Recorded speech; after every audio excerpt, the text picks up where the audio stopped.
Hey guys, welcome back to my show. Today's episode, I have a really special guest with us today. His name is Patrick Davis, and he is a singer songwriter. He has written for many artists like Morgan Wallen and Lady A, and many other artists. He also has his own solo career where he sings songs like LOVE, which he's written by himself, and he has sung many other songs too. Hi Patrick. Thank you so much for being on the show.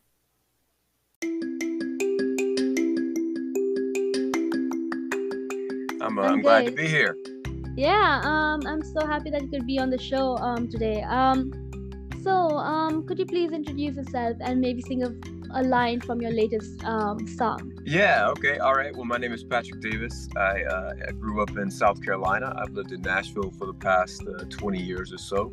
Um, I love writing songs, playing music, and being busy. And my latest song, let's see. Long as you love me like your favorite song, like you love your whiskey strong. Like your daddy loves your mama loves your daddy, and a granny loves a Sunday morning. Love me like a honeybee, loves the summertime in Tennessee. Like a farmer loves the rain and muddy waters, loves the blues. LOVE, love, let it do what it do. That's There you go. amazing. Thank you. Everyone out there listening to this episode right now, I'll be linking Patrick's links, social links, and all of those things. So feel free to check out his music. And this song is LOVE. So do check out this song too, and it's on Spotify and all streaming platforms. So, All right. our first question for you is: how do you decide on the theme of a new song? How do you? Well, I think any songwriter is kind of always searching for the next song. Our ears are always open. Our eyes are always watching what's going on around us, searching for inspiration. And so, the theme for the next song, it comes out of the universe. We don't really know where exactly it comes from, but we have to always be willing to kind of accept that at any moment an idea may happen. So I'm just always looking for something that might be worth trying to write about. Yeah, I think, like, again, as you said, that's pretty true because I too am a singer songwriter, and so I write Oh my wow. own songs. So, like, what I do is, for me, my best ideas come when I'm asleep. I don't know what's up Yeah. with that.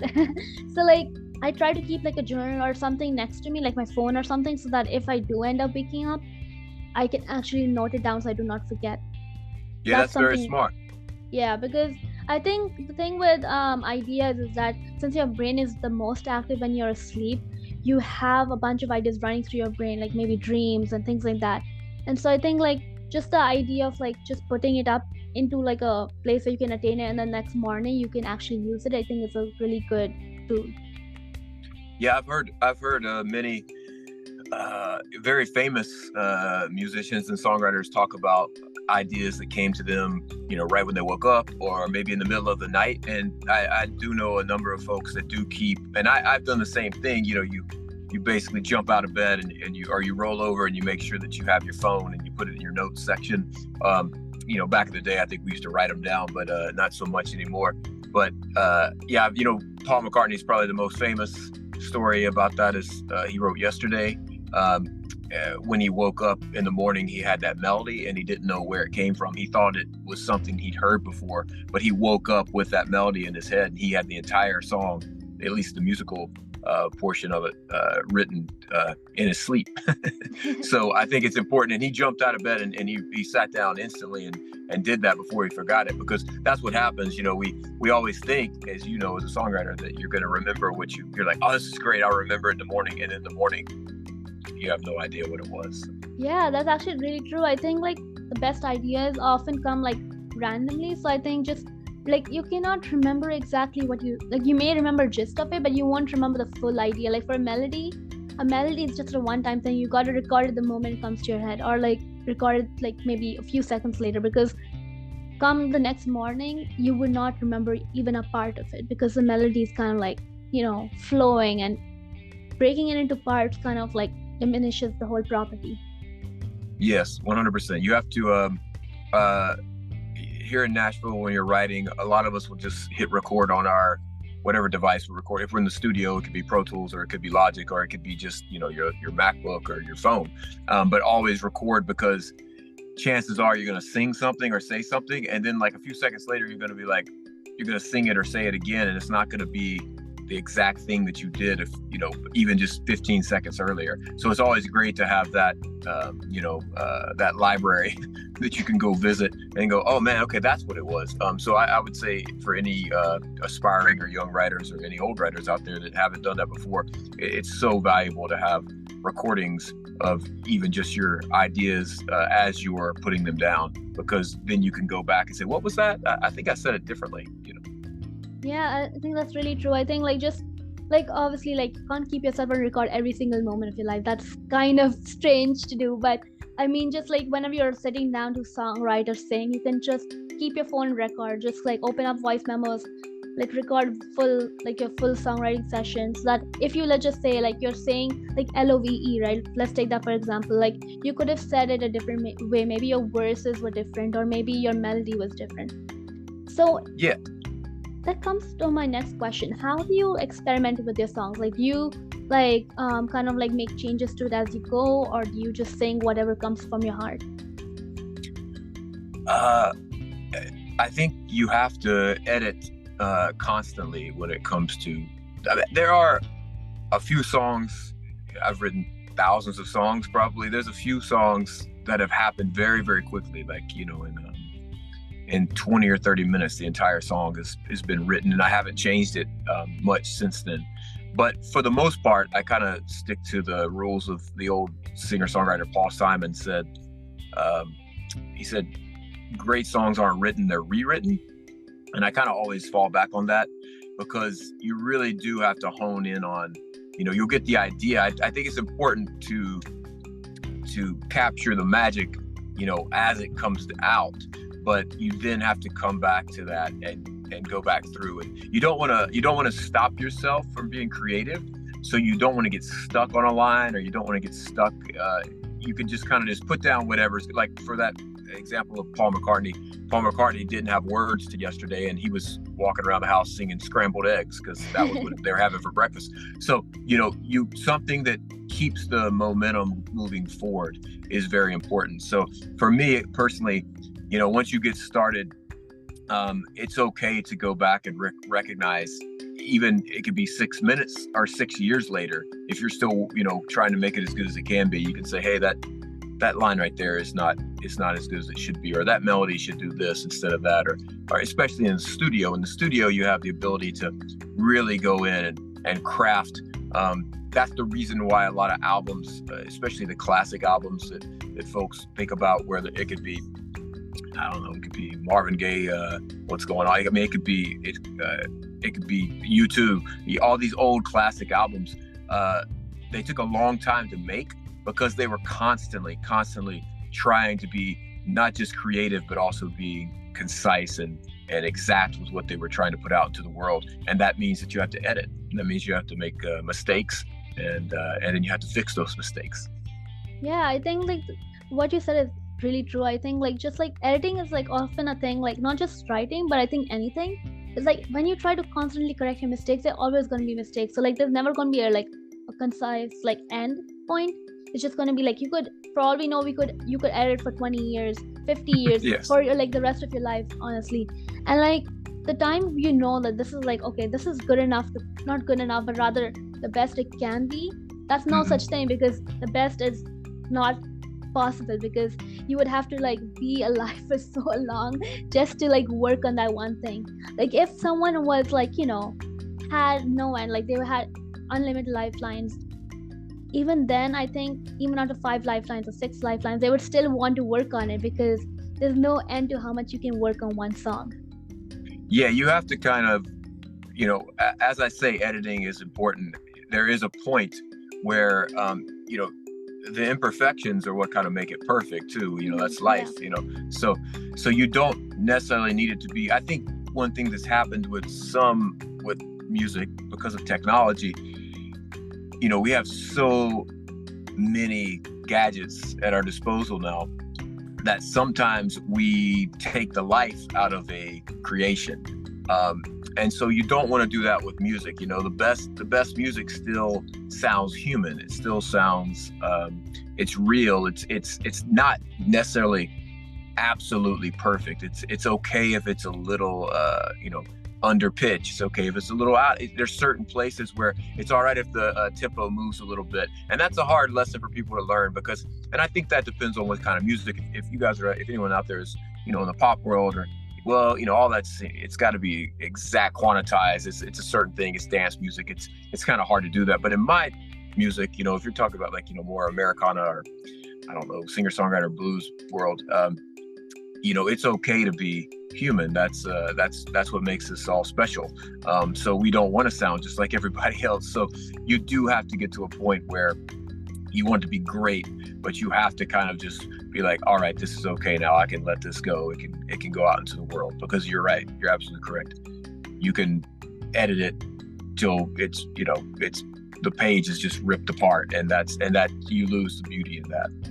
Yeah, absolutely agree with you, because the thing is, with when you're editing, okay, you can edit it again, as I said earlier, you can edit it how much ever you want, but the thing is, you're gonna lose the key aspect of your song. Your song LOVE right now, it's about what you think about love, but then when you edit it so much, it would honestly just turn into a hot mess, because then you're losing the true essence as to what you wrote in the start, in the beginning, before you edited anything. You would often forget, and also if you're doing it on paper especially, you'll make so many cross marks and things, and you would lose your original copy, which I think that comes to my next point, which is that I think personally, you can give your own perspective on this, but for me, what I do is I actually do it digitally. So I keep a digital copy as well as a paper copy of my songs. So if I make any changes to my digital and I can't back them up, I still have a paper copy in hand. So what do you do? What do you think of the situation where you lose your stuff? How do you back them up? Well, I think it's very important to make sure we've heard those nightmare stories of people's, kind of lives being taken. They have a suitcase that gets stolen, or they get lost, or, just notebooks full of things. So for me personally, I always have, we have the work tape, that's what we call it, kind of the initial idea when we sit down, or I'm writing a song, and maybe it's me and a friend, we're sitting down and when we work on it. And then at the end of that, session during that day, we'll sit down and just with acoustic guitars or piano or whatever that might be, and just record it on our phone, just so we have something. And then, then you have hopefully you've written down the lyrics in your, in your computer, and then maybe you can now you can back that up. You can put that on Dropbox, you can put it on, the cloud somewhere. And then I also, every now and then, I used to handwrite everything down. I don't necessarily do it as much anymore.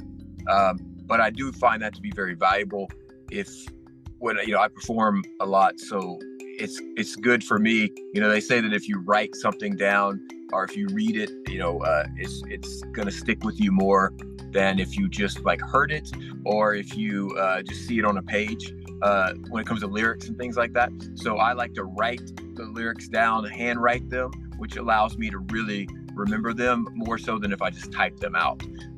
And then I like to read those versus just listening to a recording of that, because that also helps, stick with you. So I try my best to have numerous ways that I am not going to forget what I've written or what I've put down. But you know what? Guess what? We're all human, and I still do forget things, and I've still lost plenty of things, as I'm sure we all have. But yeah, the good news is now in today's world, I think you just have to have, backup drives to your backup drive. Yeah, I think what you said, now that the technology is kind of advanced, we have AI music now. I did a whole episode on that recently, where I talked about how AI music is bad. That's just my personal opinion, but I think AI and technology, new stuff like Instagram and things, I mean, that has been out here for a while, but those things kind of have helped you. So anything you put on social media is technically there forever. Even after deleting it, you still have it in your archives, and I think that kind of helps you. But at the same time, it could probably change things for the future. Right now we have AI music. So what are your thoughts on that? Do you think AI music could potentially take out the whole Americana section? or do you think it'll still stay? Because with AI, it kind of is just like a robot, basically, right? It's just singing songs with no soul, because it's just like, pulling out lyrics from certain songs that's technically not even original. So what are your thoughts on this? I think that AI is going to be a big part of our world for the rest of our lives, and probably long past that. So I definitely believe there will probably be uses for it, and even in music. I think when it comes to, I brought it before, but dance and pop music, some of that stuff is kind of already programmed already. It doesn't mean that it's going to take away the human element that's needed to make it work, but I can see it working in some types of music over others. Like, I don't necessarily believe that you're going to be able to, I don't know if AI will be able to replicate, the dark, moody songs of a singer-songwriter, in a coffee house that's, a dark, moody 19-year-old girl. It's still gonna probably be better than any AI version of that. And same thing. Like, I don't think the Foo Fighters are ever gonna have to worry about AI taking their job. Yeah. I think that that's. So I do believe there will be places where AI. AI is extraordinarily. It's a beautiful invention when you think about, for example, the Beatles. I brought up Paul McCartney earlier, but the Beatles documentary that was on Disney this past year, that documentary only happened because there's an AI technology now that can go through old recordings. Recordings where, like, you talk about stuff being lost, where there are no tapes of this anymore. All we have is a recording that we hear on the radio. So let's say, I don't know, Johnny Be Good. Everybody knows that song, I guess, the old Chuck Berry song. That song was from like 1955, maybe. And perhaps, I don't know this, but maybe the tapes of that session are gone. So you would assume that there's no way to go back in and mix that session today and make it sound better, because the tapes are gone. You just say, well, here's the recording that we have of it that we play on the radio, or on Sirius XM, or on Instagram, whatever.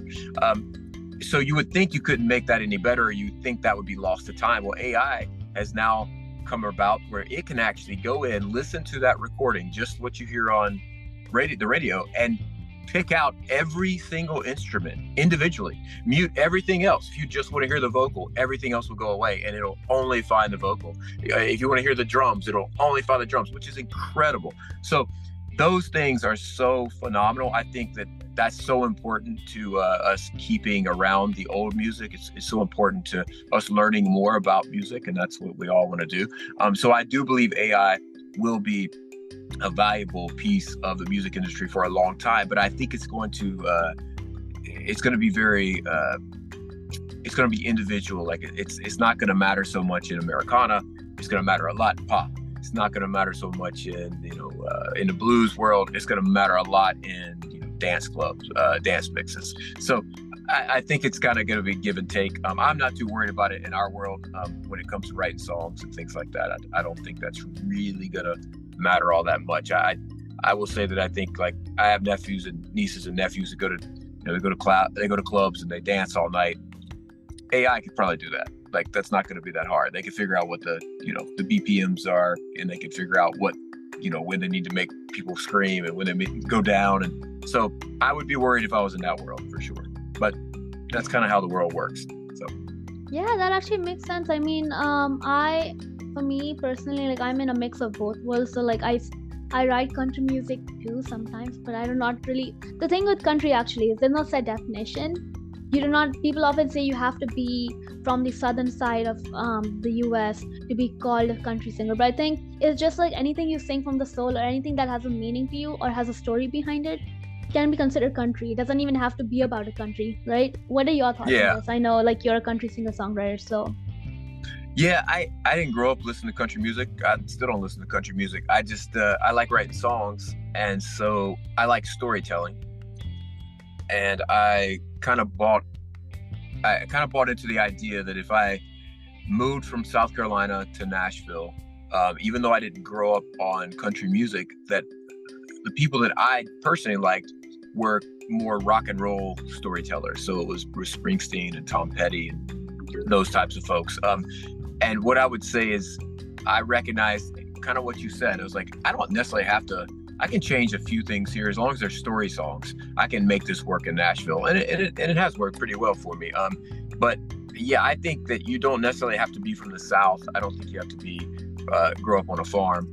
I think if you love stories, unfortunately, in today's country genre, a lot of the stories, I think the old country music that people think about, like Johnny Cash and Merle Haggard, Willie Nelson, Patsy Cline, those guys were like more stories that were geared towards adults and were geared towards really deep storytelling. I think now it's definitely geared a little more towards kids, a little more